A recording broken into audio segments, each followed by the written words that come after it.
2주차 사회복지행정론, 사회복지 서비스 전달 체계에 대해서 학습하도록 하겠습니다.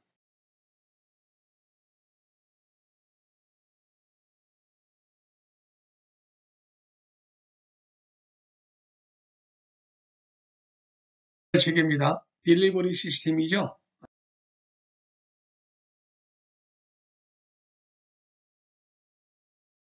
자, 이 전달 체계의 폼은 이렇게 구성이 되어 있어요. 처음에 사회복지 서비스 전달 체계의 중요성은 어떤 것인가? 중요성을 살펴보고, 또 사회복지 서비스 딜리버리 시스템의 프린시플, 원칙은 또 어떻게 되어 있는가? 프린시플을 또 봅니다. 또 세 번째, 사회복지 서비스 전달 체계 개선 전략은 무엇인가? 모든 것이 개선점이 나오게 돼 있으니까. 네 번째가 이 사회복지 서비스 전달 체계 실태, 현황, 이것도 한번 본다는 얘기죠.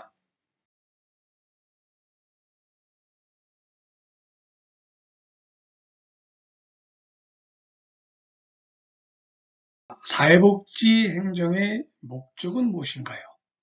또 전달 체계는 어떻게 구축을 해야 되는가요? 하는 문제점이 부딪히게 되죠. 사회복지 행정은 뭐예요? 사회복지 정책을 구체적인 사회복지 서비스로 옮기는 과정이 바로 사회복지 행정이에요. 바로 여러분들이 배우고 있는 사회복지 행정론이 뭡니까? 하고 물어봤을 때 사회복지 정책을 구체적인 사회복지 서비스로 옮기는 과정을 배우는 겁니다. 라고 답하면 A뿔이 돼요.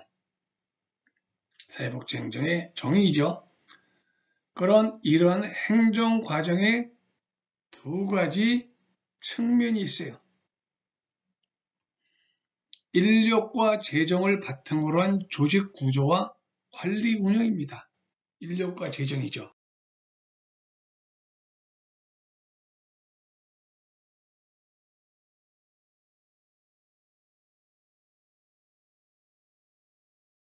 자, 전달체계 구축.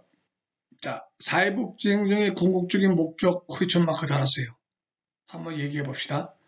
클라이언트의 복지권을 보장하는 효과적이고 효율적인 전달 체계를 마련해서 클라이언트에게 적합한 서비스를 제공해 주는 것.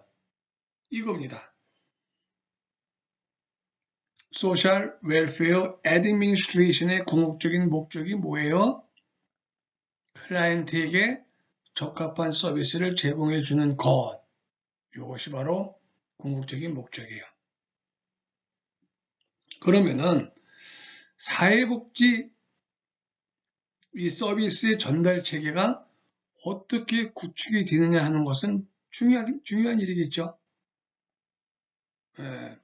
클라이언트의 선정, 또 수혜 자격 요건의 설정, 또 서비스 내용과 방법, 이런 것들에 관한 정책은 바로 사회복지 서비스의 전달 체계를 통해서 이루어지기 때문에 이러한 딜리버리 시스템을 어떻게 구축하느냐 하는 것은 의미심장하다, 유의미하다 하는 얘기입니다.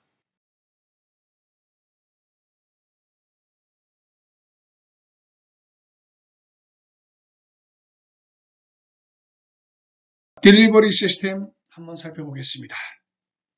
전달 체계, 급여 또는 서비스를 효율적으로 수혜자에게 전달하기 위하여 어떠한 조직을 통해서 실천할 것인가의 전략을 선택하는 것이다 라고 길버트와 스펙트가 주장을 했습니다. 또 사회복지 서비스의 공급자와 소비자를 연결시키기 위한 조직적 장치다. Organizational Arrangement 이렇게 정의를 했고요. 지역사회 내에 존재하는 사회복지 서비스의 공급자 간을 연결시키기 위해서 또는 사회복지 서비스의 공급자와 소비자 사이를 연결시키기 위해서 만들어진 조직적 체계다. 바로 이것이 사회복지 딜리버리 시스템이라는 얘기입니다.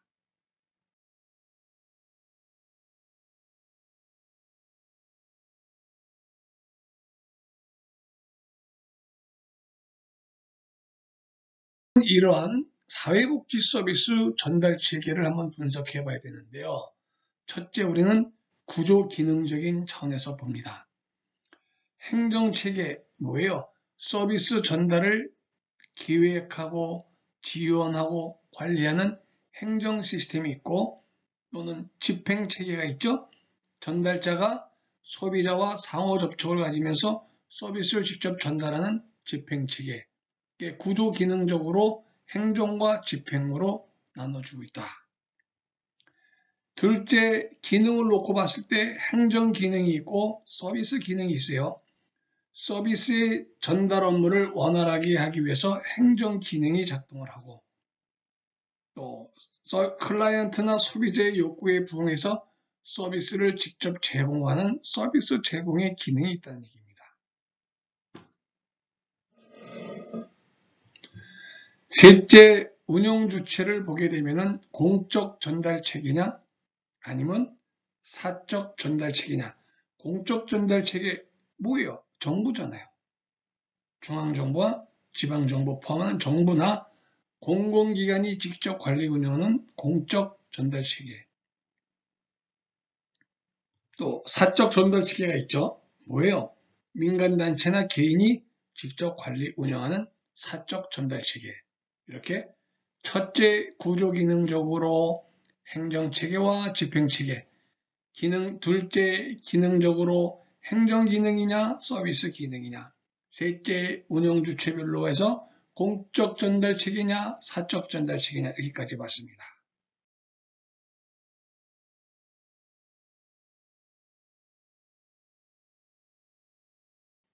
자, 그렇다면은 효과적 전달체계는 뭐예요?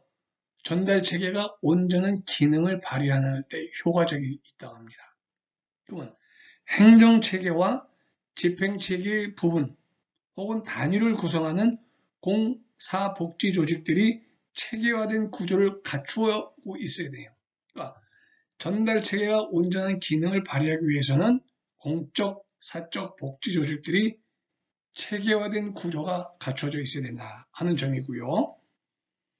또 단위 조직들이 행정 기능과 서비스 제공 기능을 수행을 해줘야 됩니다. 자원의 낭비와 서비스의 중복 및 누락, 또 사회적 역기능이 방지하기 위해서는 단위 조직 면에 있어가지고 행정 기능과 서비스 기능이 제 역할을 톡톡히 해내야 된다는 얘기입니다.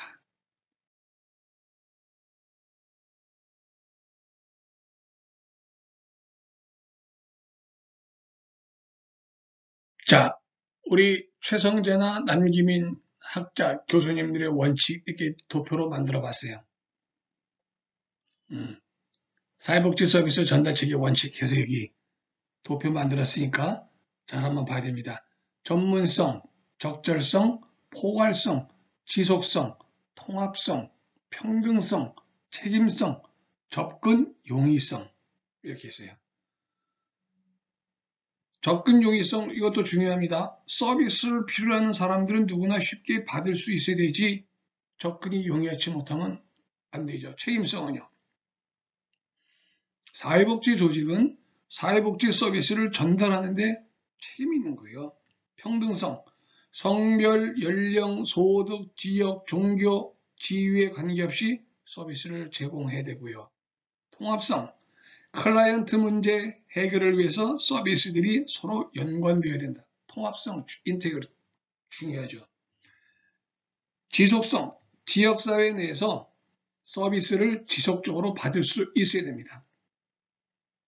서비스가 끊어지면 안 된다는 얘기예요. 포괄성, 다양한 욕구나 문제에 다양한 서비스가 필요하고요. 적절성, 서비스의 양과 질, 클라이언트 욕구 충족 서비스 목표가 달성돼야 되고, 전문성, 핵심 업무 전문가가 담당을 해야 돼요. 전문가가 해야 되죠. 전문가. 이렇게 이 두 학자들은 전달체계 원칙을 이렇게 나눠서 설명하고 있습니다.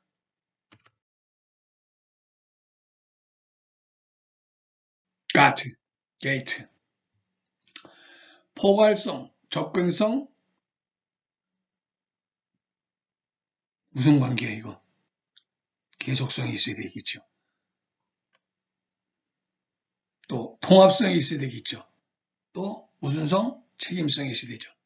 포괄성 보세요.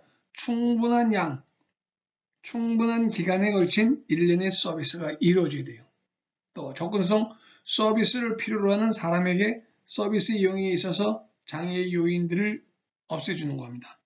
또 전체적인 프로그램과 조직 상호 간의 접근성의 관계를 연계시켜주는 계속성이 있어야 되고, 또 서비스 내 프로그램들 간의 갭이나 프로그램에 대한 불확실성이 있을 때 발생하므로 서비스 통합을 해줘야 된다. 통합성. 또 종종 이용자의 유일한 문제나 욕구에 책임을 지거나 이용자 또 그들의 불평을 처리할 수 있는 일련의 과정이 있을 때 뭐 해야 돼요? 책임지라는 얘기입니다.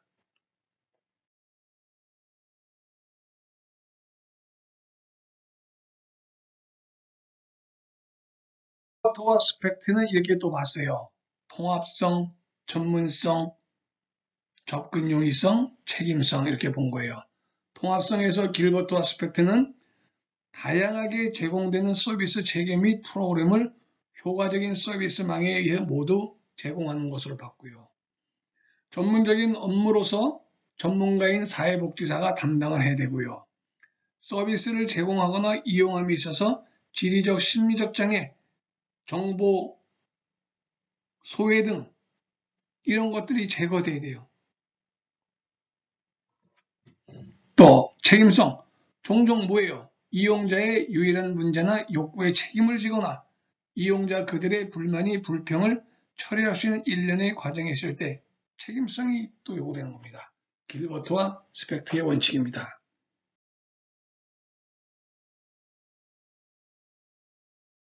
자, 표 7-1입니다. 국내외 학자들의 사회복지 서비스 전달체계 원칙 이렇게 도표로 만들어 봤어요. 다 했던 거죠. 게이트, 길버트와 스펙트, 또 요 서상복, 김일섭 학자들, 정규탁, 최성재, 남기민, 또 박경일 이런 학자들이 간 거니까 한번 학습하시기 바랍니다.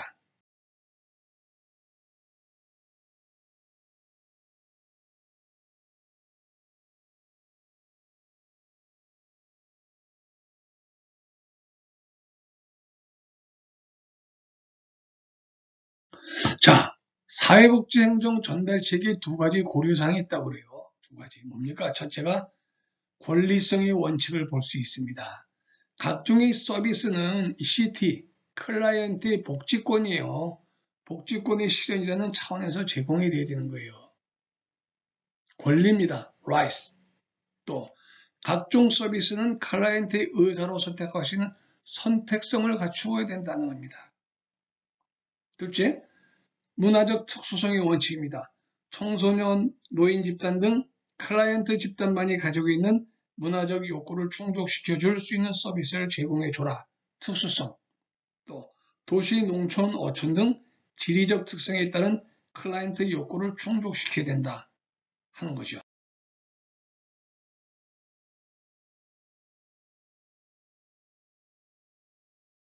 자, 서비스 전달 체계의 효율성과 효과성을 높이기 위한 주요 전략. 길버트, 스펙, 테를 이렇게 돼 있어요. 첫째 뭐예요? 의사결정의 권유와 통제의 소재를 어디에 둘 것인가 하는 문제입니다. 자, 의사결정의 권유와 통제 재구조화의 문제가 또 나왔습니다. 효과성 높이기 위해서 이렇게 재구조화시켜야 되지 않겠느냐. 둘째, 업무를 누가 담당할 것인가. 다시 말해서 업무 분담의 재조직화가 또 요구되고 있습니다.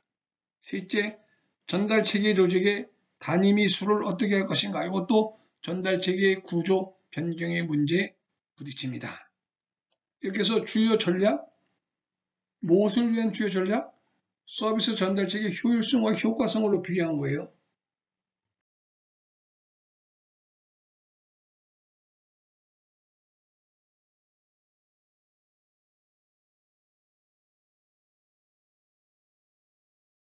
자, 첫 번째 서비스 전달 체계의 효율성과 효과성 고양 전략으로서 의사결정의 권위와 통제 재구조화가 필요하다. 협조 체제 구축과 시민 참여제를 도입하자는 얘기죠. 협조 체제 구축이라는 것은 전달 체계의 기관을 중앙 집권화 또는 연합화해가지고 전달 체계를 통합적이고 포괄적인 것으로 발전시키는 스트래티지 전략입니다. 중앙 집권화는 행정적 통일이 용이하고요. 연합화, 전달 체계 기관 간의 자발적으로 상호 호혜적 공조 체제가 구축이 가능한 일입니다. 두 번째, 시민 참여제 도입은 클라이언트의 요구에 보다 적절히 반응할 수 있으며 접근 용이성 및 서비스에 대한 책임성을 보장할 수 있다는 취지에서 선택되는 전략이 시민 참여제 도입입니다.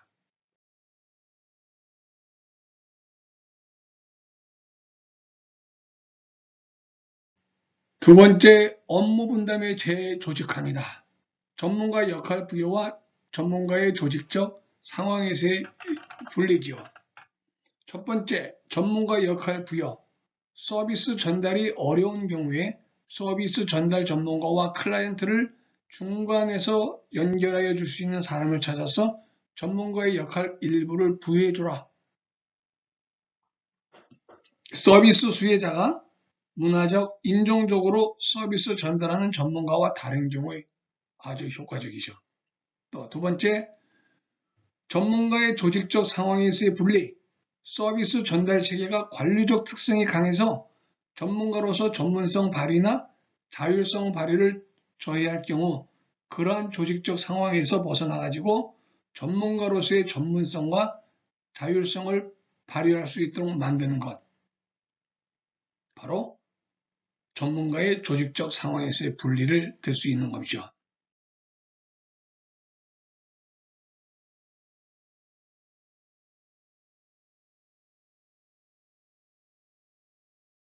자, 세 번째가 전달 체계의 구조 변경이죠. 서비스의 접근을 촉진해줘라. 그 자체를 하나의 특별한 서비스로 마련해라. Specialized Access Structure입니다. 서비스를 안내, 의뢰하거나 클라이언트를 대변해서 서비스에 쉽게 접근할 수 있도록 하는 방법이고요. 두 번째가 의도적으로 같은 서비스 전달 체계를 중복화, Purposive Duplication, 중복화시키는 것입니다. 경쟁의 경우 다양한 복지 공급 주체가 경쟁을 하게 되면 비영리기관과 영리기관이 뒤섞입니다. 구조 변경이 있어야 되죠.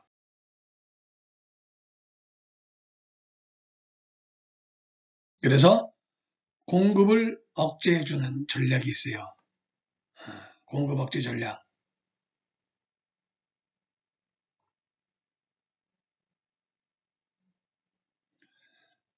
또 클라이언트에 대한 제한을 강화시켜서 또 서비스를 희석화시키. 또 수요 억제 전략에서 서비스 접근에 물리적 시간적 및 사회적 장애를 제거하지 않거나 장애를 생기게 하는 것. 예를 들어서 서비스 이용 촉진 활동을 해주지 않은 대기자 명단 제도를 도입해 교통이 불편한 곳에 사무실 설치 등 이런 문제가 또 있어요.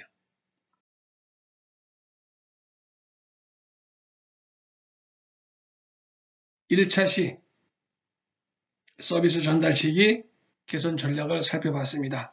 잠시 쉬었다가 2차 시 이어가도록 하겠습니다.